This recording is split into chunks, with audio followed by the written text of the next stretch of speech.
This is the Saudi Football Fanatics channel. Our full team is here today. Hi, guys. Hi. Hello. So, welcome everybody. I have bad news for everyone. The Saudi Pro League is over for this season. Yeah, we expected that it will be over. Okay, but positive vibes, guys, because we still have the Kings Cup final. Yeah, Right. absolutely. At least. Now, I am sorry for the negativity.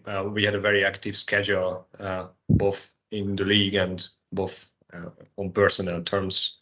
So it was quite a long time ago when we had the chance to meet and recap everything. But good news for everyone.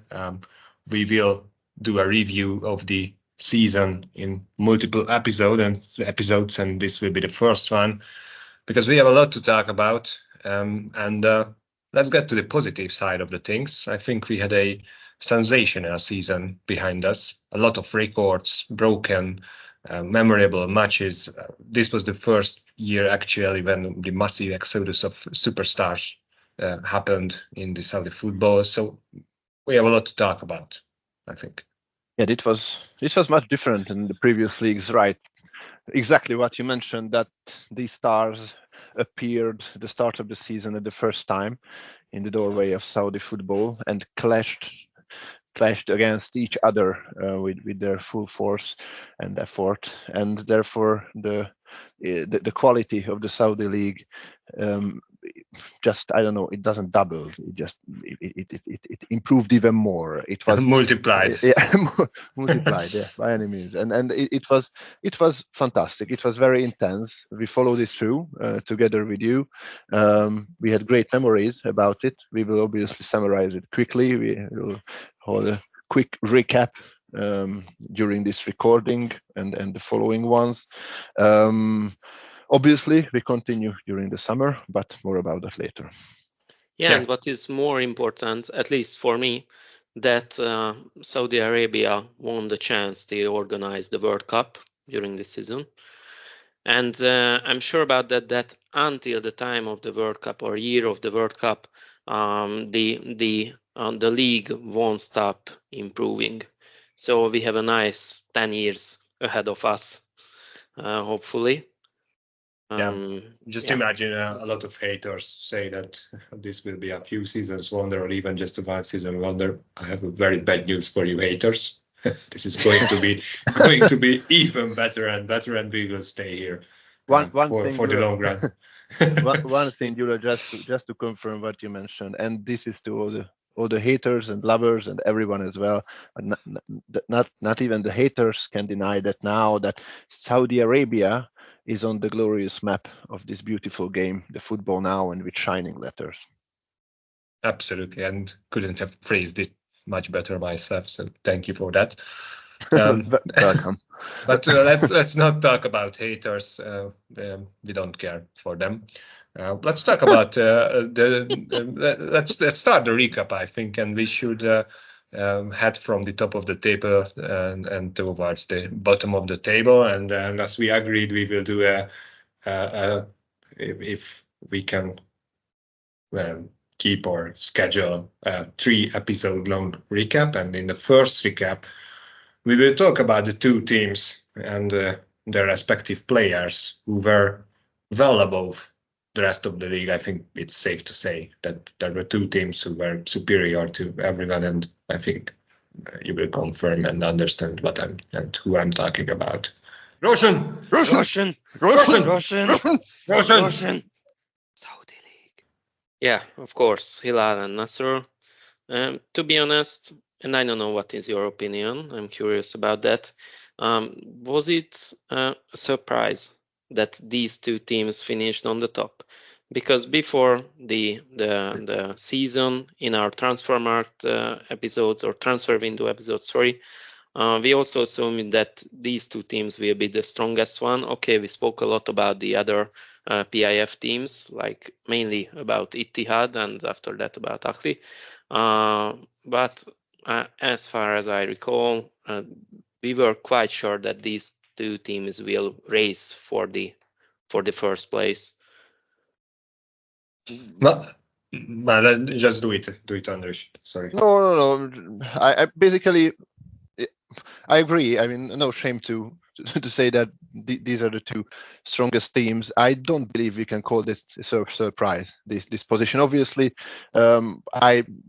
myself, I expected smaller gap between the first two by the end of the season, but also smaller gap between the second and the third team, the third team and the fourth.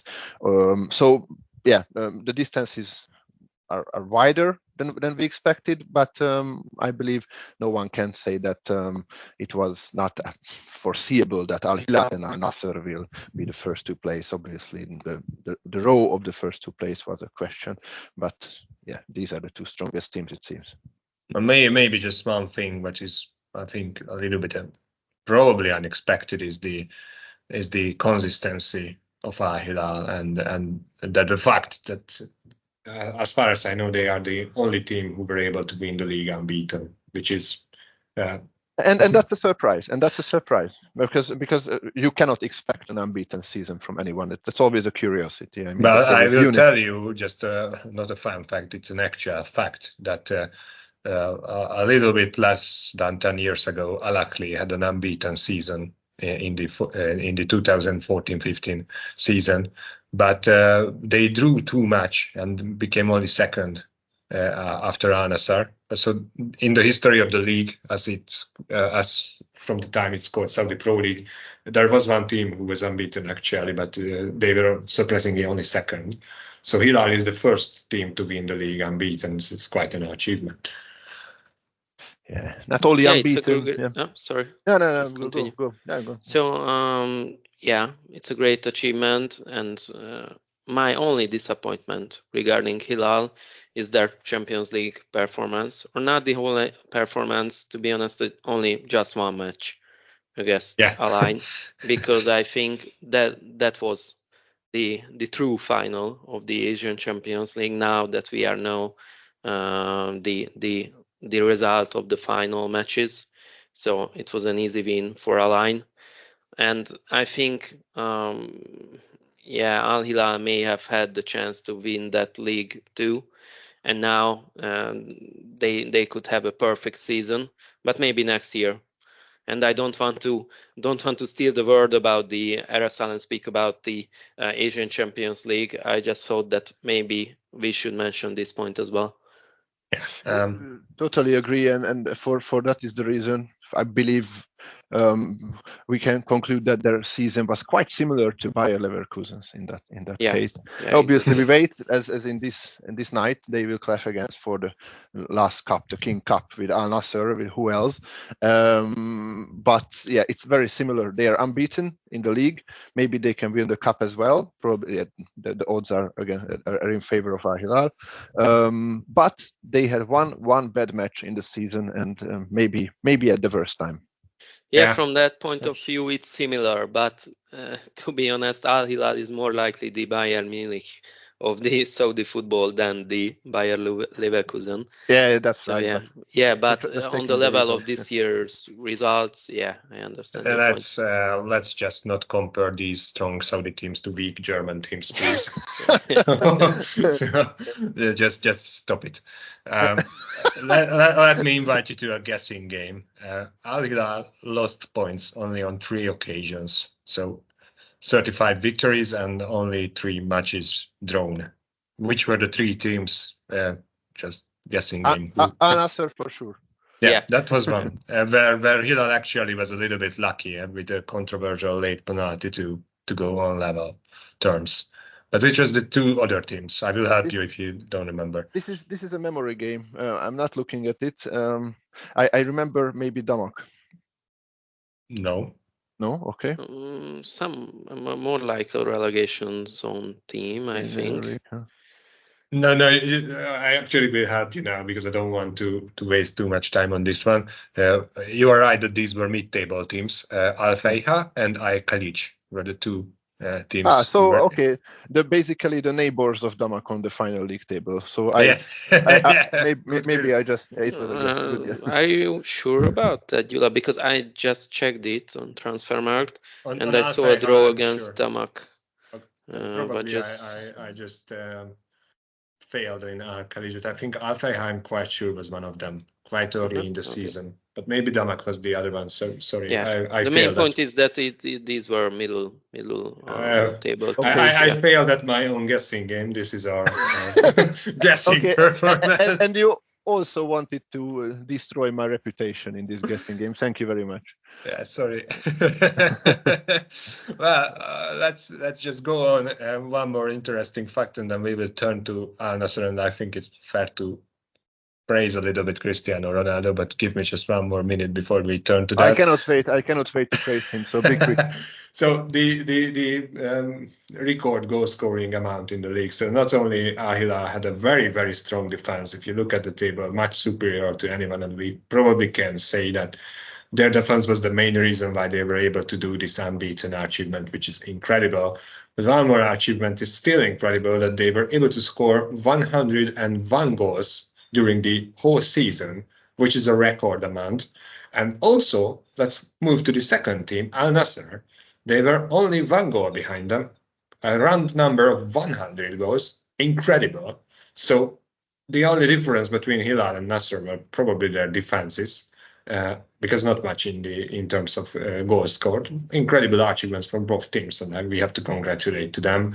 A lot of big goals, great goals, and made the league much, much more entertaining. Maybe if Al Nassr have not substituted the football god during the last match against Al Ittihad to save him for and his energy for the King Cup, then maybe Al Nassr could have at least set the same record as Al-Hilal. Yeah, but if you check the form of Ronaldo, okay, he has the record, just to spoil it. But if you check his form, you were the one who mentioned during this match that he missed almost everything. And which match against Al-Ittihad? I think during the last one. Yeah. No. The last one. No. The previous. Yeah.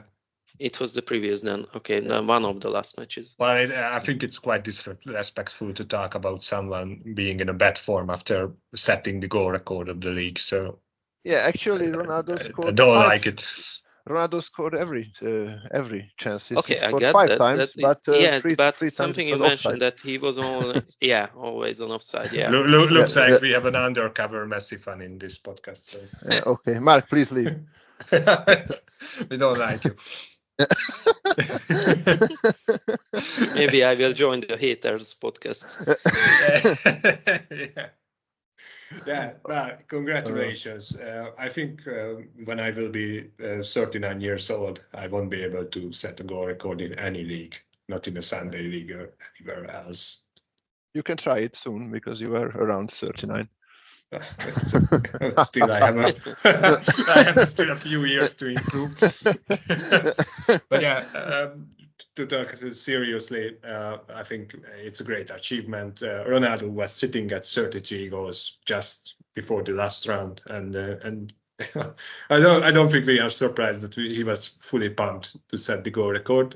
Actually, he did, and ironically against Al Ittihad.